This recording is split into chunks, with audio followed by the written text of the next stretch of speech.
HOA Karen drove her shiny black SUV right across my farm again, but this time she didn't just stop to look around like she usually did. She parked smack in the middle of my newly planted cornfield, hopped out in heels, and strutted away like she owned the place. So I did what any fed-up farmer would do. I taught her a lesson she'd never forget. By the time she came back, her car was completely gone. Not towed, not moved to another part of the land. Just gone. She screamed so loud the goats ran. But how did I pull it off? And why did she keep parking on my land without permission? Well, let me take you back to how it all began. I live in a quiet rural town just outside of Asheville, North Carolina. Nothing too fancy, just open skies, green fields, and a lot of peace and quiet. I own a small farm that's been in my family for 3 generations. It's not huge, but it's mine. I grow corn, tomatoes, and raise a few goats and chickens. Most of all, I treasure the calm lifestyle. After my dad passed, I promised him I'd keep the farm running and treat the land with love and respect. For the most part, things were peaceful until the new HOA president moved in. Her real name was Linda, but everyone around here knew her as Karen. You know, the type, bossy, loud, always right and never wrong. She moved into a new development that popped up just across from my land. Fancy houses, trimmed hedges, wine moms with matching yoga mats. First, she was just annoying, demanding that I trim the weeds near her property line, even though they weren't touching her fence, complaining about the smell of goats, claiming that the rooster crowing at 5 a.m. was a violation of HOA noise ordinances, as if my farm was part of her neighborhood. Spoiler, it's not, but I stayed calm. I tried to be kind. You know, maybe she's just adjusting. I told myself. I grew up learning that kindness matters. My mom used to say, let them throw stones. You plant flowers with them. So I kept planting flowers, even when she tried to throw bricks. Then came the parking. One day, as I was heading back to barn with a sack of feed, I saw it, her SUV parked on the edge of my land. Not the road, not her driveway, my farm. I waved her down, thinking maybe she was lost. Hey, excuse me. You can't park here. It's private property.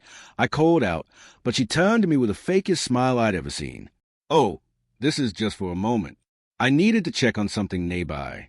It's not like I'm hurting anything. I gave her the benefit of the doubt that one time. No big deal. But that one time became every other day. She started using my land as a personal parking lot whenever she had guests over and her driveway was full. Sometimes it was just her. Other times, she hosted little wine nights, and people parked in my field, crushing the edges of my crops. I left signs, private property, no trespassing. I even left a note on her windshield, please stop parking here. This is a working farm. She ignored everything. It wasn't just frustrating, it was disrespectful. My dad used to say, if someone treats your land like it's worthless, they probably think you are too. But still, I tried to stay kind. I didn't call the cops. I didn't yell. I didn't key her car or throw goat poop at it. The Lord knows I was tempted. Instead, I went to speak to her face to face. I caught her unloading groceries one morning. Linda, I'm asking nicely. Please stop parking on my land. It's damaging my soil, and it's just not okay. She gave me that same fake smile again. Oh, come on. It's just dirt. Don't be so dramatic. You should be happy people are even interested in your little farm. My little farm? I clenched my jaw but said nothing. That night, I couldn't sleep. I stared out the window at the corner of my land where she always parked, trying to figure out what to do. I wasn't someone who liked revenge, but I was someone who believed in consequences. And that's when I got the idea. It wasn't illegal, it wasn't violent, but it was smart and it was going to send a message she couldn't ignore. I spent the next morning preparing. It was quiet, just the sound of roosters, goats, and my hammer hitting wood. I rigged something up near the edge of the field, just behind the old tool shed, something special, and I waited. Sure enough, that afternoon, she pulled up again, right onto my field, slammed the door, and walked off in heels like she was stepping onto a runway. Her car sat there like a giant metal beetle, resting on my hard wake. So I went to work too. 10 minutes later, her SUV was no longer where she left it. By the time she came back and realized what happened, it was already too late. "Where's my car?" she screamed, spinning in circles. She stomped onto the field, crushing cornstalks like a rampaging toddler. "What did you do with my car?" I stepped out from behind the tool shed, wiping sweat off my forehead. "Oh, you mean the car parked on my land without permission?" Her face turned red, her jaw dropped, and then something even crazier happened. Behind her, another voice called out, "Is this your vehicle?" We both turned to see Officer Daniels, our local cop. Now, you might be wondering, how did he get involved? Did I call the police? No, she did, but she didn't expect what happened next. Karen's hands were on her hips, her voice sharp enough to slice a watermelon. "Yes, officer, that's my car, and this farmer hit it. He probably stole it or moved it somewhere to mess with me. I want him arrested for theft." Officer Daniels didn't even blink. He looked at me, then back at Karen. The car was parked on his private property. He has a legal right to have it moved, especially if you've been warned before. Karen's mouth fell open like a trapdoor. "Move? Move where?" she shouted. I smiled gently and pointed toward the back of the barn. "You'll find it safe and sound. I had it towed by tractor." Yes, I used my old John Deere to carefully lift the front of her SUV one wheel at a time, using a custom-built wooden ramp I made the day before. I had a trailer bed hooked to the back. It wasn't easy. It took me almost an hour, but I moved it across the field to a fenced goat pen that wasn't in use anymore. I didn't break anything. I didn't scratch the paint. I didn't touch the inside. I just relocated it. Technically, it never left my land. She stormed off, stomping over the cornstalks that were already flattened from her SUV. Officer Daniels turned to me and gave me a slow nod. "Creative. But next time, just call me." I figured this way, the lesson would stick better. I replied, "Oh, it will," he said with a chuckle. I thought that would be the end of it. I was wrong. 3 days later, just as I was finishing up loading hay into the barn, I saw her again. This time, she was holding a clipboard and taking pictures of my property. "What are you doing?" I asked, wiping sweat off my brow. "I'm documenting violations," she snapped. "This place is an eyesore. Your fencing is old. Your goats smell, and the chicken coop is completely unsanitary. I'm reporting all of it to the HOA. I laughed out loud. "Linda, I don't live in your neighborhood. Your HOA has zero authority here." She smirked. "We'll see about that." Sure enough, 2 days later, I got a letter in the mail. It was written on fancy paper and signed by the HOA legal team, requesting that I attend a compliance hearing for disturbing the aesthetic harmony of the neighborhood. I nearly choked on my coffee. This was my land, outside the HOA borders, but they were trying to drag me in like I was part of a playhouse community. I went, of course. I sat in a stuffy little room with Karen and 3 other board members, all looking like they'd never set foot on actual soil. She stood up first. "This farmer has continuously disturbed the peace. He owns aggressive animals, allows early morning noise pollution, and even tampered with my vehicle in an act of vengeance." I raised my hand. "Correction, I moved your vehicle off my land after you parked it there without permission multiple times." One of the board members, a gray-haired man in a polo shirt, looked confused. "Wait, your land isn't in our HOA." "Isn't in our HOA boundary," the gray-haired man stammered, looking back and forth between Karen and me as if we conjured a ghost. "Nope, never has been," I replied, an edge of triumph creeping into my voice. The room quieted, confusion spreading like an unwelcome fog. Karen's smugness vanished, replaced by a scowl. "But that doesn't matter. He's ruining our image." "Let's not forget who's been parking their SUV on someone else's property." I shot back, my heart racing as adrenaline surged through me. I had them right where I wanted, on the defensive. One board member turned to Karen, his brow furrowing. "If his land isn't under our jurisdiction, then why are we here?" "Because that farmer's chaos is affecting property values." Karen interjected, her voice rising. "Properties maintained for generations without complaints." I pointed out, sensing the tide shifting. But before I could drive the point home, the gray-haired man cleared his throat. Mr. Sanders, it seems this matter may indeed be outside our authority. We'll convene to review this further. Thank you for your time." With that, the board members shifted uncomfortably in their seats, clearly ready to be done with this messy business. Karen, however, was anything but finished. "No, this isn't over," she spat as the room emptied, her eyes blazing. Turning on my heels, I felt a rush of victory, but it was short-lived.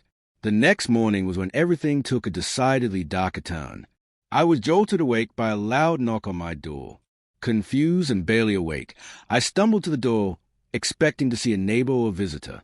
Instead, it was Officer Daniels, looking more serious than ever. "Mr. Sanders," he said, his voice grave, "we need to talk." Panic ripped through me. Did something happen with Karen? "No, it's about your barn." My heart sank. What happened to the barn? "There's been a fire." The words crashed over me like thunder. "What do you mean, a fire? Is everyone okay?" "Your animals are fine, but your barn is gone." I felt the world tilt beneath me. Gone? How? When? We got the call shortly after midnight. It was a bad blaze, a total loss. No. I gripped the doorframe as if it could hold me up. The barn, my family's legacy, had stood there for decades. Several neighbors called it in. Good thing, too. Otherwise, it could have spread. Was it electrical? Arson? I stammered, my voice breaking as images of my childhood memories, all the time spent working that land, the quiet moments with my father, flashed through my mind. "Too early to determine," Daniel said, frowning. "But we found some evidence on your property that raises some serious questions." "Evidence?" I echoed, my heart racing. Footprints and tire tracks, fresh ones, leading away from where the fire started. "We think someone drove onto your land shortly before it ignited." A chill shot down my spine. "Karen," I whispered, recalling how she had lashed out in the HOA meeting. "Could be, but we need to go through the evidence. You'll want to check your security footage." I nodded, my mind racing. "I have cameras near the barn." Officer Daniels followed me to the barn's remnants. The charred beams and blackened earth greeted us like a grave. My fingers trembled as I reached for my camera, and the officer stood beside me, examining the damage. As I retrieved the footage, my heart pounded. The screen flickered to life. For the next few minutes, we watched the grainy images that captured my property in darkness.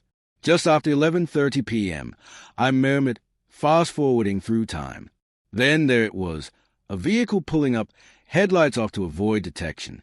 The figure that emerged was stocky, wearing a hoodie that hid their face. "There," I said, pausing the footage. "That's them." Officer Daniels leaned in, his eyes narrowing. "Let's play it out." We watched as the figure moved quickly toward the barn, bending down to grab something. Then suddenly, a flicker, a flash of orange light, and they dashed back toward the car. "See that?" Daniels pointed as I rewound the footage, replaying it again and again. The flash was unmistakable, a spark that lit the night and sent flames lapping at the wood within moments. "But who? Why would someone do this?" I said, bewildered as revulsion washed over me. "We need the license plate," Daniels declared, gripping his pen. "This might be the key." As if the universe had answered my quiet pleas, we could barely catch a glimpse of the vehicle's rear before it sped off. A second of clarity struck me. It wasn't just a barn that was taken, but my family's pride and perseverance that had burned. Suddenly, the screen flickered again, displaying a dull stretch of road. Amidst the chaos, just before the figure vanished from the frame, I caught something that made my heart drop. "Is that?" I whispered, pointing at the screen. A familiar silver sedan appeared, parked just down the road. "That's Karen's son's car." "Why would he be out there?" I questioned, gripping the edge of the table fiercely. Daniels nodded grimly, time to have a conversation with him. As Officer Daniels left, my head spun with thoughts, fury, sadness, betrayal swirling together in a tornado of emotions. Would it really come down to this? Could it be that a game meant to rattle me had turned into something so vicious? That someone who should have been an ally had instead lit a fire that could erase generations of hope? Just when I thought the day couldn't turn worse, I heard footsteps outside. Slowly, I opened the door, and there, standing beneath the fading sunlight, was Karen's son. "Can we talk?" he asked, shifting nervously from foot to foot. What could I say? The gravity of the moment was heavy, and my heart pounded as I looked into the boy's eyes, searching for answers I didn't want to ask. Everything came to this crossroads, and the truth might cut deeper than the flames had. "Yeah," I finally breathed. "We need to talk." "Yeah," I finally breathed. "We need to talk." I stepped aside, allowing Karen's son to shuffle nervously into the still air of the empty house. The smell of ash and burnt wood lingering heavily in my throat. The weight of the universe seemed to settle between us like a thick fog. "I didn't. You don't understand," he started, his eyes darting around like a trapped animal. "I didn't mean for any of this to happen." "Then why were you parked near my barn in the middle of the night?" I snapped, trying to rein in my anger. "What were you planning to do?" He gulped hard, his face pale as he shifted from foot to foot. "I was with Jake." He paused, looking down as if the ground could open up and swallow him whole. "We just wanted to prank you, scare you a little. I swear it wasn't supposed to go that far." "Prank me?" "By lighting my barn on fire." I felt my heart race, a mix of disbelief and rage bubbling to the surface. "We threw some eggs, just to mess with you. But then Jake found some old hay bales. He said it would be funny if we tossed those into the barn. I didn't know he'd set them on fire." He clenched his fists at his sides, the guilt spilling out into desperate tears. "Does it matter if it was an accident or not?" I shot back, anger burning through my veins. "You let it burn. I could have lost everything." "Please, Mr. Sanders. I came because I want to help," he pleaded, desperation ringing through his voice. "I got Jake to confess. He thinks he can just run away from this. We can fix things. I can help you rebuild." "Rebuild? What do you know about rebuilding anything?" I held his gaze, searching for any trace of deceit, but found only a flicker of earnest intent. "I'll learn. I swear," he interjected quickly, the urgency in his tone shaking me. "My mom, she's been talking about how mean she's been to you, and I see the way she acts. But I didn't want to be like her. Just give me a chance." The weight of his words hung heavy in the air. I was torn between anger and something softer, some desire to see beyond his mistakes. After a few tense moments, I closed my eyes and sighed. "If you want to help, you'll have to prove it. But make no mistake, this is serious. Lives could have been lost." Before he could respond, there was a sudden sound outside, high-pitched laughter and chaos. I rushed to the window. My heart plummeted as I saw Karen, her sharp heels clicking on the pavement, waving her arms animatedly at a group of neighbors gathered in my front yard. "What's she doing now?" I muttered, storming out onto the porch. Anger surged as I approached the gaggle of onlookers. "Karen, what's going on?" I barked, interrupting her animated story about me as a supposed villain. "Oh, well, if it isn't my favorite farmer," she shouted, her voice dripping with sarcasm. "Just regaling our wonderful neighbors on your continued indiscretions. They want to know why you're refusing to join the HOA's agreement to maintain harmony in the community." "Seriously?" I shot back, looking at the curious faces around me. "You've been nothing but a nuisance in my life, and now you're here spreading lies." "Lies?" she gasped, hand to her chest in mock offense. "I'm merely stating facts, my dear farmer. You've turned this place into a trash heap." She gestured grandly to the barn rubble behind me.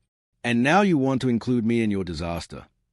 Karen, you hired kids to vandalize my farm." I felt the rage simmering beneath my skin. "What are you trying to achieve? You think deflecting your own behavior onto me will somehow absolve you?" Gasps rippled through the gathered crowd, the spectators passing glances amongst themselves. Karen opened her mouth as if to respond, but her son pushed through, his voice cracking with newfound determination. "Mom, just stop. You're making this worse." "Weiss," she snapped, whirling around to face him with fury. "This was It was Jake's idea." He cut her off, glancing at me for support. "I didn't mean for this to happen. I'm going to fix it. Just stop blaming Mrs. Sanders." The shift in the crowd was palpable. Whispers of surprise and concern flowed like a river. Karen's bravado faltered, her posture shifting, and I could see the shadows of uncertainty flicker across her face. Do you really want to turn your back on your own son? I challenged, eyes fixed on her. He wants to make amends.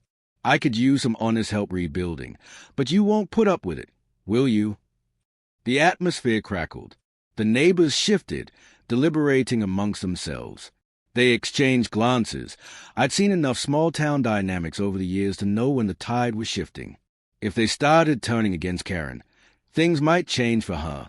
Don't listen to him. He's just trying to manipulate you. Karen snapped, her voice trembling. But the conviction in her son's plea softened the crowd hostility toward me. Mom, just admit you were wrong. We can't keep dealing with this. We'll lose everything if we keep this up. His voice wavered, crackling with the weight of desperation. The neighbors looked uneasy, glancing between mother and son. My heart pounded in my chest, caught in the balance between right and power, and I squeezed my eyes shut for a moment, willing the chaos to settle. Then I stepped forward, swallowing my anger. Karen, if you want to do something right, help your son fix this. Not for me, but for him. For you. You can stop digging yourself a grave made from lies and mistakes if you choose. Be a better example. Silence hung in the air as the words hung heavy between us. I didn't know what would happen next. Fear mixed with cautious hope, and I awaited her response. Her resolve cracked, if only for an instant, uncertainty creeping across her features. You think I can just make this right? No, I replied, my voice steady. But you can start. It won't be easy, but it's worth something more than what you've built on anger. Before she could respond, a sharp shout rang out, piercing the rising tension. Hey, what are you doing over there? Everyone turned to see a man in a uniform, another officer, strolling across the property. Officer, I called out, my heart racing. What brings you here? We received a report of suspected arson linked to last night's fire. Is this the group involved? His eyes scanned the crowd, landing on Karen's son. I could almost hear Karen's breath catch, her control slipping again. In that moment, everything solidified. The stakes had risen. Time to face the music, I muttered, glancing at Karen's son, knowing this would unravel what little facade she had left. The truth was on the precipice, ready to spill, and whether she walked away a villain or someone who had a chance at redemption lay in her hands. The officer's gaze shifted between us. I need to ask some questions. Sure, I nodded, resolve building as the tide shifted one more time. Ask away. And just like that, the stage was set for everything to unravel. Sure, I nodded, resolve building as the tide shifted one more time. Ask away. Officer Jacob stepped closer, his gaze piercing as he scanned the group, lingering on Karen and her son. I'm going to need a detailed account from everyone present, he declared, his voice steady and authoritative. Starting with you. Karen shifted uncomfortably, but I could see the tension rising in her as her son begged her with wide eyes. Mom, you have to tell him everything. It'll be worse if you don't. Shut up, she hissed back, narrowly avoiding our gazes while her hands trembled at her sides. I suggest you listen to him, Officer Jacob said, his tone firm. If this is going to get sorted, we need the truth. The air crackled with tension as the crowd held its breath, uncertainty swirling around us like dark clouds gathering before a storm. I felt a small sense of triumph. Maybe this was a turning point I'd been waiting for. Just give me a minute, Karen stammered, her bravado wavering. You can't just pull me into this without. Without what? I challenged, my patience then. You were willing to make me the villain in front of the whole neighborhood. Now it's time for you to own up to your part in this. Her son stepped closer to Officer Jacobs. You have to believe me. We were just messing around. We never wanted it to escalate. You mean to tell me that throwing eggs turned into a fire? Jacobs asked, raising an eyebrow. That sounds a bit far-fetched. Before I could add to the terrible tale, Karen finally opened her mouth but seemed lost for words. It was as if the truth had become a heavy weight she couldn't bear. Then, as if the universe had decided to throw one last curveball, a loud rumble echoed from the distance, a sound we all recognized. It was the heavy engines of a fire truck barreling down the road toward us, red lights flashing. What the hell? I cursed under my breath, knowing we were about to spiral deeper into chaos. The crowd scattered, gathering away from the driveway as the fire truck came to a screeching halt, sirens blaring wildly. A thick-set firefighter stepped out, his brow furrowed with concern. "We got a call about a fire breaking out again on this property. Are you all right?" "Mistaken identity." I blurted out, a pulse of panic throbbing through me. Just a misunderstanding. But the firefighter didn't look convinced. He eyed the remnants of the barn, smoke still lingering like a sickly ghost above the ruins. "We need to make sure it's completely contained. Stand back, please." As the crew sprang into action, the neighbors murmured amongst themselves, casting uneasy glances at Karen. Her facade finally crumbled, anger flashed in her eyes, and she shouted, "I didn't set anything on fire. You're all just trying to blame me." "Calm down, Karen," Officer Jacobs said, his tone turning more urgent. "You're adding to the suspicion. We need your story to clear this up." I felt like I was teetering on a knife's edge. The situation was spiraling, but I was determined to pull us back from the brink. The fire truck's lights reflected in her wide, darting eyes. Something flickered behind them, a realization perhaps. Then came a voice from the back of the crowd. I saw something. It was Mrs. Potts, a retired school teacher, rarely one to insert herself into drama, but she stepped forward, determination etched on her face. "I was walking my dog past the property last night.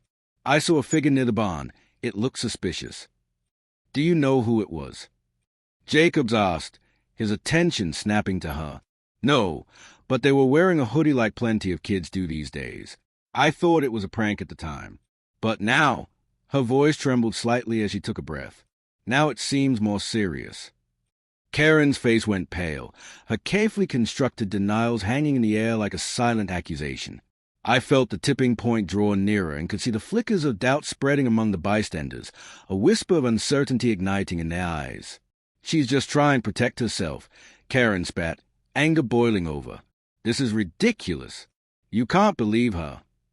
"I wouldn't say that, considering the circumstances," Jacobs responded. "There were suspicious footprints found by the barn, ones that didn't match any of you here." As the crowd murmured again, I noticed something move in Karen's expression. Her eyes darted toward her son, and I felt a knot tighten in my stomach. "Mom," he urged, desperation creeping into his voice. "We need to tell them." "Tell them what?" Karen hissed, but the fear crept into her voice, growing heavier. "Tell them about Jake. He was the one who really wanted to burn it," he said, stumbling over his words. "He's the one who... Enough!" Karen shouted, but there was a crack in her tone. "You don't know what you're saying. You'll ruin us both." "Ruin? Or fix?" he countered, a flicker of resolve in his own eyes. "If we don't take responsibility now, it'll ruin us anyway." The crowd shifted, their emotions swaying, and suddenly it seemed the dam was about to burst open. I held my breath, my heart thundering as Karen's expression hardened, the resentment in her eyes tightening like a coiled spring. "You think you can throw me under the bus? You think you can just give them your crazy excuses and expect me to stay silent?" The whole atmosphere crackled, and then it happened, like a gust of wind shattering the calm. "I have evidence," Jacobs exclaimed, taking out his phone as everyone froze. He played a video on the screen, and the gasps echoed in unison as an unmistakable image appeared. Karen's son and Jake, clearly visible in the frame, loitering by the barn just before the fire ignited. "No, that's not," Karen stuttered, face draining of color as a realization washed over her. "It's over, Karen," I said quietly, triumph battling with sympathy. "You can't keep hiding from the truth." "This isn't about truth. This is about survival," she screamed, the mask chipped away, revealing the raw pain beneath. "You can choose to survive in a different way," I urged, as glimmers of understanding flickered in the eyes of the crowd. "Transformation doesn't come from blaming others, but accepting your role and rebuilding." "Rebuilding?" Her voice cracked, horror and disbelief wrestling in her throat. "What if rebuilding costs everything? But what if it earns you back your humanity?" I urged, because this place, this community, needs restoration, not destruction.